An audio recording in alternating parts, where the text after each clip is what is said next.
La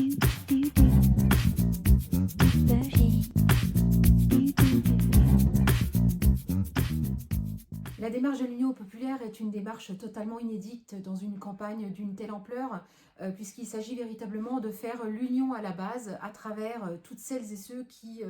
l'ont rejoint et qui résistent dans le pays. Donc en plus des membres de la France Insoumise, on trouve bien évidemment des syndicalistes, des militants politiques d'autres formations,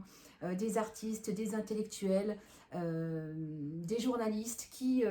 tous se retrouvent sur un certain nombre de points communs, qui est la construction d'un projet d'émancipation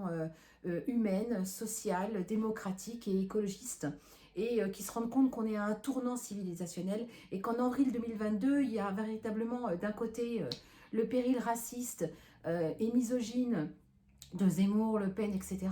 Et puis on a aussi de l'autre côté le péril libéral, autoritaire et de plus en plus liberticide de Macron. Et donc on est véritablement à la croisée des chemins. Et je pense qu'il est temps que toute la société s'implique véritablement dans cette élection. Et c'est le but de ce Parlement de l'Union populaire. Actuellement, nous sommes à 200 personnes qui participent, mais le but, c'est d'élargir le plus possible les personnes qui voudront venir donner le coup de main et permettre que l'on puisse mettre en place un programme de rupture dès avril 2022. Et son rôle, ce sera véritablement d'aider l'équipe de campagne, et notamment notre candidat Jean-Luc Mélenchon, de prendre le pouls de ce qui se passe dans la société. Et c'est pourquoi ce sera un organe de dialogue avec le candidat qui nous permettra de lui faire passer des messages et des aspirations populaires. Également, on participera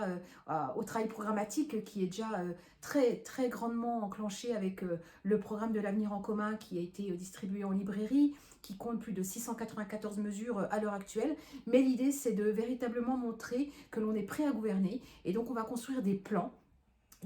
qui vont mettre en évidence dans différents domaines ce que l'on va faire en arrivant au pouvoir en avril 2022, et puis l'ensemble des livrets programmatiques qui vont être déclinés selon les thèmes du programme.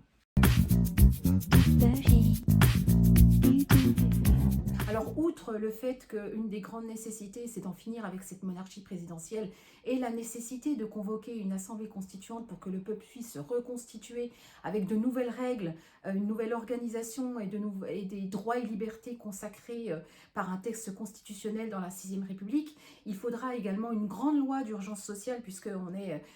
dans notre pays, il y a une véritable détresse sociale grandissante qu'il va falloir véritablement prendre à bras-le-corps. Évidemment qu'il y a l'urgence écologique avec la nécessité d'enclencher la bifurcation écologique, mais en tant que rédactrice en chef du journal L'Insoumission, il y a un des éléments qui me paraît fondamental, c'est la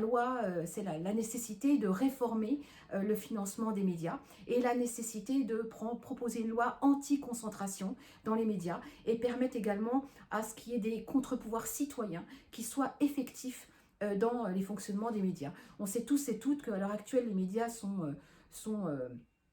détenus par 9 milliardaires. Et ces milliardaires, s'ils investissent dans les médias, c'est pour une bonne et simple raison, c'est qu'ils s'achètent une zone d'influence,